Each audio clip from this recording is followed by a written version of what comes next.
오늘은 이웃을 사랑하라, 첫 번째 말씀을 선고합니다. 우리가 지금 십계명의 말씀이 이제 들어섰는데 1계명부터 4계명까지는 하나님을 사랑하라는 것이고 5계명부터 10계명까지는 이웃을 사랑하라는 것이 주제입니다. 그런데 이제 6가지 계명이 이웃을 사랑하라는 거기 때문에 오늘, 내일 이렇게 반반 나누어서 이웃 사랑의 원리를 상고하고자 합니다.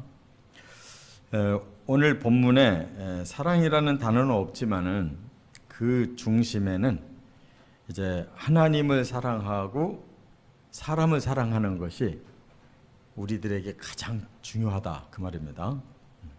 하나님을 사랑해야 되는 것은 우리를 창조하셨고 이 땅에 보내시고 이 인류의 역사를 주관하시는 분이 하나님이시니까 우리의 주인이신 하나님을 사랑하는 것이 마땅한데 바로 그 사랑의 방법은 경외라고 그랬어요. 하나님을 지극히 높이면서도 하나님 앞에 진정한 두려움을 갖는 이런 경외심이 사랑이에요. 그러면 이웃은 어떻게 해야 되느냐? 이 세상에서 가장 가까워야 할 관계가 사람 간의 관계예요. 사람과의 관계를 바르게 해야 우리는 삶의 보람과 또 기쁨이 있습니다. 우리가 애완동물도 많이 사랑하지만 그거는 사실은 일방적인 그냥 사랑이에요. 내가 그냥 좋아하고 또 정성을 쏟아주는 거지 사람과 사람의 사랑과는 차원이 다릅니다. 그래서 애완이에요. 그냥 내가 나를 위해서 하는 거예요. 그렇기 때문에 사람과 사람의 사랑은 하나님이 주신 가장 존귀한 존재들이 이제 서로 사랑해야 하나님을 위해서도 이 세상을 위해서도 또 모든 자연계를 위해서도 바로 이 땅이 가장 행복하고 평화롭게 살 수가 있어요. 그래서 사람을 사랑하라는 뜻은 뭐냐면 존중하라는 뜻이에요. 하나님은 경외해야 되고 사람은 타인에 대해서 존중감을 가져야 된다. 근데 왜 그게 안 되느냐? 죄가 들어오고 사람이 타락하고 또 악한 욕망이 생기니까 자기를 너무 중시 여겨요. 남을 그만큼 낮춰야 자기가 높아진다고 생각합니다. 그리고 남의 것도 자기가 가져야 자기 욕망이 채워지니까 자꾸 해치는 관계가 된단 말이에요. 그래서 이 세상이 그냥 사람과 사람 간에 완전 원수가 되고 사람이 제일 무서운 존재고 이렇게 이 세상은 아주 흉악하고 불행한 세상이에요. 이게 개선되려면 나만큼 다른 사람도 존중을 해야 된다는 거예요. 나와 똑같은 개체가 우리 주변에 함께 사는 거예요. 그래서 내 욕망대로만 살면 이 세상 무너지는 겁니다.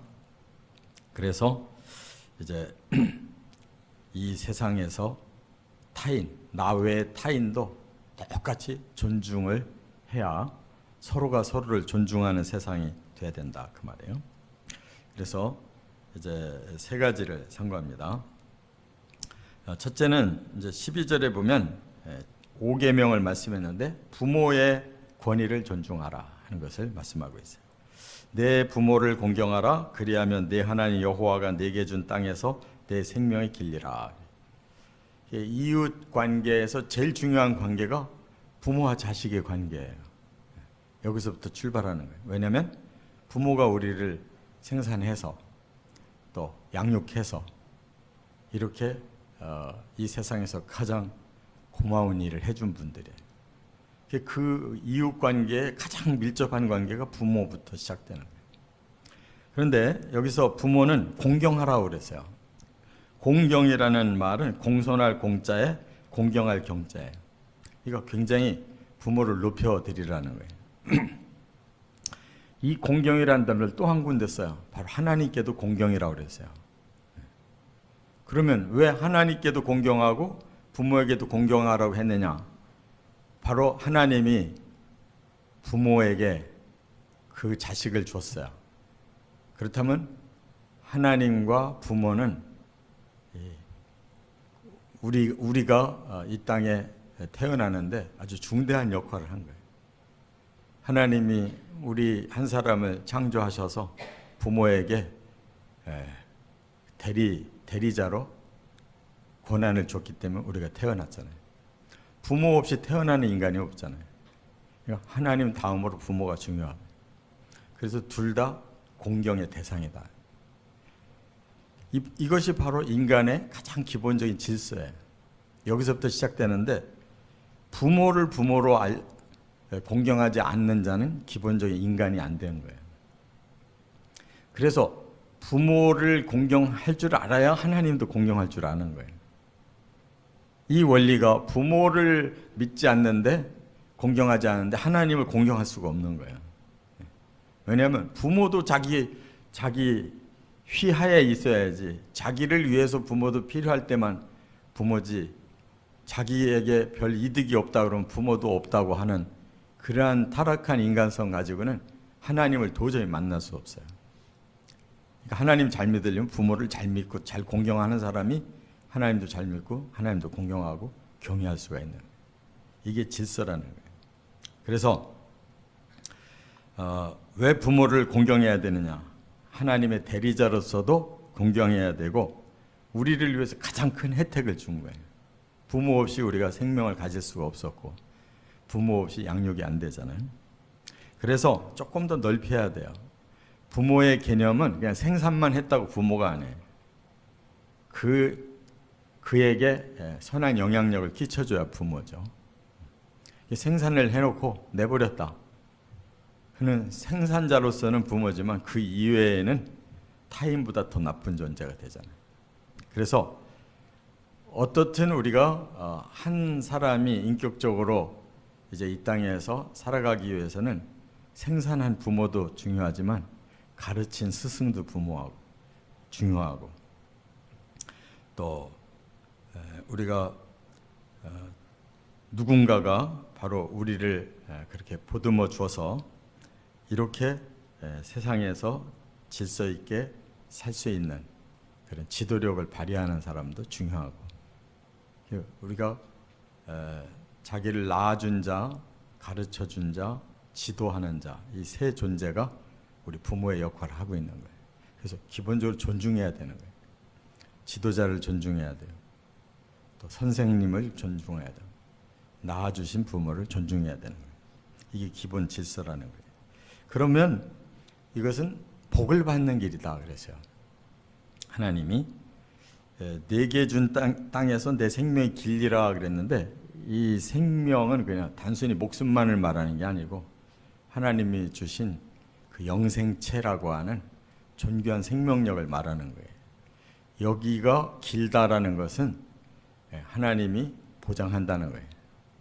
너의 영생의 그 중요한 하나님의 축복을 내게 보장한다. 길다라는 뜻은. 그렇기 때문에 그 신약에서도 에베소서 2장에 보면 6장에 보면 2절에 이 말씀을 다시 한번 강조하고 있어요. 내 아버지와 어머니를 공경하라. 이것이 약속이 있는 첫 계명이니. 그러세요. 약속이 있는 첫 계명이라는 말은 뭐냐면 10가지 계명 중에 첫째, 둘째, 셋째 아무 약속이 없어요. 그냥 하나님 잘 경외하라 그랬어요. 그런데 네 번째는 부모 공경하라 해놓고 그리하면 내 생명이 길다. 약속을 네 번째 계명에 주셨다. 그것이 다섯 번째 계명에 주셨다. 그것이 바로 우리들에게 그 복이라는 약속이 주어져 있다. 부모를 잘 공경하는 것이 바로 하나님께서 가장 기뻐하시고 축복을 주실 만한 일이다, 그 말입니다. 그래서 여기서 길다라고 하는 이 노텐이라는 단어가 현재형이에요. 현재형. 앞으로가 아니라 네가 부모를 공경하는 그 현재 너에게 바로 그 복이 온다.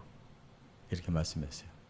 천국 가서 복 받는 게 아니고 이 땅에서 부모를 공경하는 만큼 이 땅에서 너에게 그 복이 임한다, 이런 뜻이에요. 그러니까 하나님이 위에서 복을 내리고 싶은데 어떤 사람에게 제일 먼저 내릴까? 부모를 제대로 알아보고 최선을 다하는 사람에게 먼저 복 내린다. 그런 집안이 잘 되는 거예요. 근데 왜 집안이 자꾸 엉망으로 막 틀어지고 자식 대 손자 대 가면서 막 계속 저주가 임하는 집이 있잖아요. 그걸 공경할 줄 몰라서 그래요. 그래서 그런 저주가 흐르더라도 누구 된가 그 사람부터 부모 공경할 줄 알면 그 자손이 정상적으로 내려가는 거예요. 꼭 깨달으시 바랍니다. 약속이 있다라는 말을 가볍게 여기면 큰일 나는 거예요. 그래서 하나님이 제일 하나님 다음으로 부모를 이렇게 잘 공경하라고 이렇게 명령을 내리고 그만큼의 보장을 주겠다는 이런 말씀이란 말이에요. 또 두 번째 13절에 보면 6계명을 말씀했는데 생명을 존중하라 하는 뜻이에요. 여기 보니까 살인하지 말라 그래요. 살인이라는 사람을 죽인다는 거거든요. 그런데 이 살인이라는 이 라차흐라는 단어 꼭 목숨을 끊는 것만 살인이 아니에요. 사람을 해치는 것이 살인이에요. 그러니까 그 살인 중에는 미움부터 시작하는 거예요. 미움이 살인과 같은 거라고. 예수님이 그렇게 해석하셨잖아요. 그래서 레위기 17장 11절에 보면 이 사람에게 가장 귀한 게 피예요. 피. 이게 생명을 의미하는 거예요. 피를 흘리게 했다. 그럼 그 사람의 생명을 해친 것이 되는 거예요. 그러니까 그 사람을 때렸다든지 찔렀다든지 이거부터 벌써 그 사람을 해친 거예요. 그런데 그게 어디서 시작되냐? 마음에 시작되잖아요. 그렇기 때문에 예수님께서 이렇게 말씀했어요. 마태복음에 보면 5장 21절에 이렇게 말씀했어요. 옛 사람에게 말한 바, 이게 뭐냐면 구약의 이스라엘에게 하나님이 이 살인하지 말라는 말씀을 하셨다 그 말이에요. 옛 사람에게 말한 바 살인하지 말라, 누구든지 살인하면 심판을 받게 되리라 하였다는 걸 너희가 들었으나 나는 너희에게 다시 말한다. 형제에게 노하는 자마다 심판을 받게 되는 것이다. 살인이란 단어를 노로 바꾸셨어요, 예수님이. 또 형제에 대하여 라가라 하는 자는 공회에 잡혀가게 되리라. 라가라는 말로 바꾸셨는데 이 라가라는 이 원어가 레카라는 단어인데 우리나라 좀 억양으로 라가라고 조금 고쳐놨는데 레카라는 말은 상대방을 저주하는 거예요. 바보, 멍충이 이런 말이거든요. 그러니까 그 사람을 완전히 인격을 그냥 싹 저하시켜버려요. 너 사람이 아니다 이거지. 사람은 사람이 아니라고 말할 때 완전히 존재감을 무너뜨리는 거잖아요. 또 미련한 놈이다. 그러니까 그 사람을 아주 업신여기는 거예요. 미련한 놈. 그 사람은 심판을 받는데 어떤 심판? 지옥불에 들어가는 심판 받는다. 예수님이 해석하신 말씀이에요. 그러니까 사람을 우리가 기본적으로 존중을 해줘야 되는데 항상 저 사람은 나와는 차원이 너무 낮아가지고 상대할 그 가치가 없다.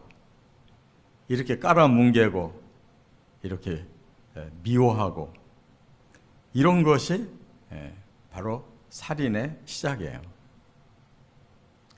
이처럼 사람에게 악하게 대하는 것을 굉장히 무서운 죄로 말씀한 거예요. 그래서 하나님의 그 속성 세 가지가 있잖아요. 의로우시고 선하시고 거룩하시고. 그런데 이게 우리 사람들이 그대로 들어와 있어요. 우리 보고 의롭게 살으래요. 법을 바르게 정직하게 지키라는 거예요. 선하게 살아요. 선이라는 것은 다른 존재를 굉장히 유의해 주라는 거예요. 유익하게 해주라는 거예요. 이게 바로 살인은 다른 사람에게 선을 행하는 게 아니라 악을 행할 때 살인이 나오는 거거든요. 그러니까 우리 마음이 악에서 선으로 바뀌면 남을 미워하지 않고 그렇게 모욕하지 않고 죽이지 않고 그렇게 되는 것이 정상화되는 거예요. 또 우리가 국가의 법도 사형제도라는 게 있잖아요. 이거 성경에서 그 예수님의 정신으로 말하면 사형을 시킬 권리가 없어요, 사람은.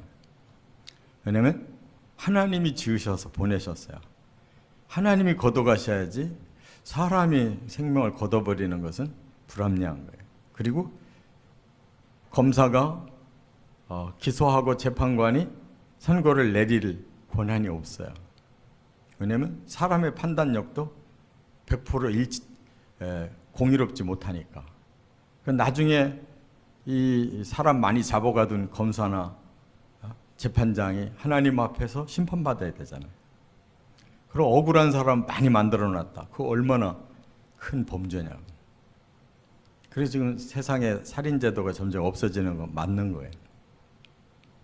과거에 너무 오용한 거예요. 사람이 사람을 죽이는 거. 그렇기 때문에 어떻든 생명에 대해서 존중을 해줘야 된다. 생명, 특히 사람의 생명에 대해서 존중해야 된다. 세 번째가 이제 7계명인데 14절에 보니까 혼인을 존중하라는 거예요. 혼인. 남녀의 관계를 질서를 말씀하고 있는데 14절에 간음하지 말라 그랬어요. 이 간음이라는 이 단어가 이제 간사할 간자에 음란할 음자를 써요. 그러니까 간사하다라는 말은 정직하지 않고 삐뚤어졌다는 뜻이에요. 그러니까 성을 바르게 사용하지 않고 삐뚤어지게 사용했다. 이런 뜻이 간음이에요. 이 나하푸라는 원어를 쓰고 있는데 삐뚤어져 있고 지나치고 너무 그것이 도가 넘었다. 이런 뜻이에요.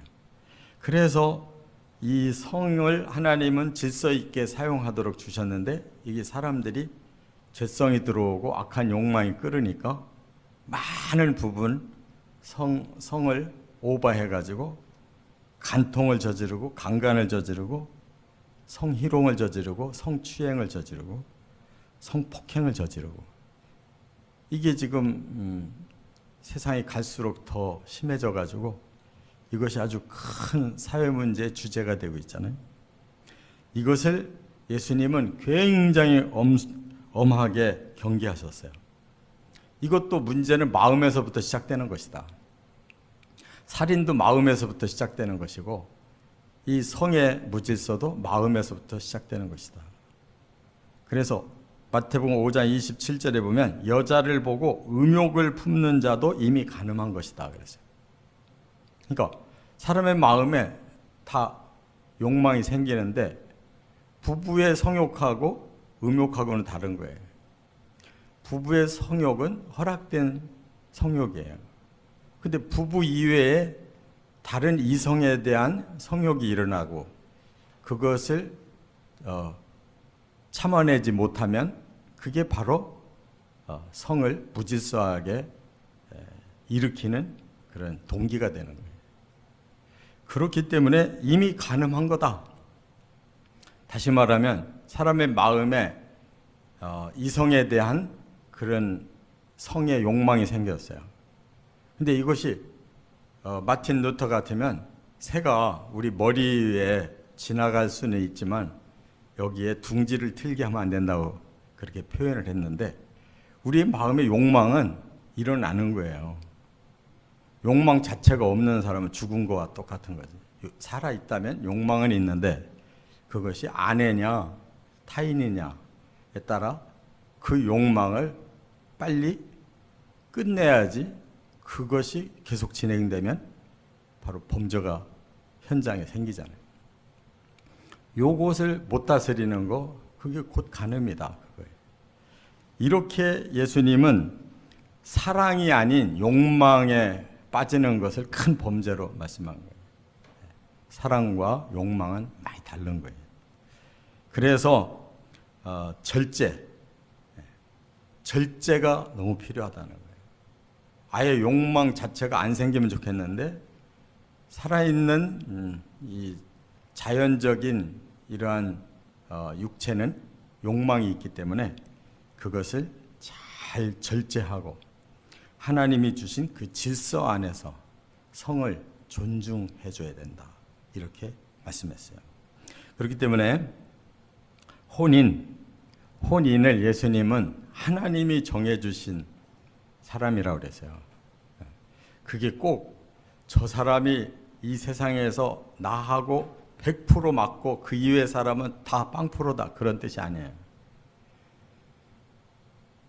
이 사람도 저 사람도 서로 매력이 다 있어요. 그러나 한 사람과 결정을 하게 될 때는 하나님의 섭리가 있었고 또 두 사람 다 사랑을 마음에 가지고 만났기 때문에 책임 있는 존재로서 하나님이 허락했다는 뜻이지, 저 사람 외에는 단 한 사람도 안 맞는다는 뜻이 아니에요. 사람은 다 비슷해요. 또 다 좋은 점, 단점이 각각 다 있기 때문에 사람은 다 비슷한데 결과적으로 한 사람과 한 사람이 만나는 것은 하나님 섭리 속에서 사랑이 일어나서 만났으면 거기에 대한 책임감을 가져야 된다, 이런 뜻이에요. 그렇기 때문에 나는 이 사람이 뭐가 틀렸고 뭐가 안 맞고 뭐가 어째서 나 못 살겠다, 이런 소리 하지 말라는 거예요. 하나님이 나누시기 전까지는 붙어 살으라는 거예요. 그게 하나님 명령이에요. 어떻게 살아 저 사람하고. 똑같은 죄인이니까 서로 회개하고 서로 협력해서 끝까지 맺음을 가져야 되는 거예요. 믿으시 바랍니다. 그렇지 않으면 세상은 대혼란이 일어나는 거예요. 그 100% 맞아서 살으라는 뜻이 아니에요. 하나님의 섭리 속에 두 사람이 사랑해서 결혼할 마음이 있고 주변 사람들에게도 복이 돼서 그게 성사가 됐으면 그때부터는 두 사람의 책임이라는 거예요. 이와 같이 하나님께서 주신 이 계명은 결국은 존중하면 되는 거예요. 상대를 존중하면 이런 문제가 안 생긴다. 부모도 공경하게 되고 사람도 죽이지 않고 또 성도 남발하지 않고, 이렇게 우리는 계명을 순종해 가도록 내 자신을 잘 다스려서 계명을 지키는 저와 여러분 되시기를 주의 이름으로 축원합니다.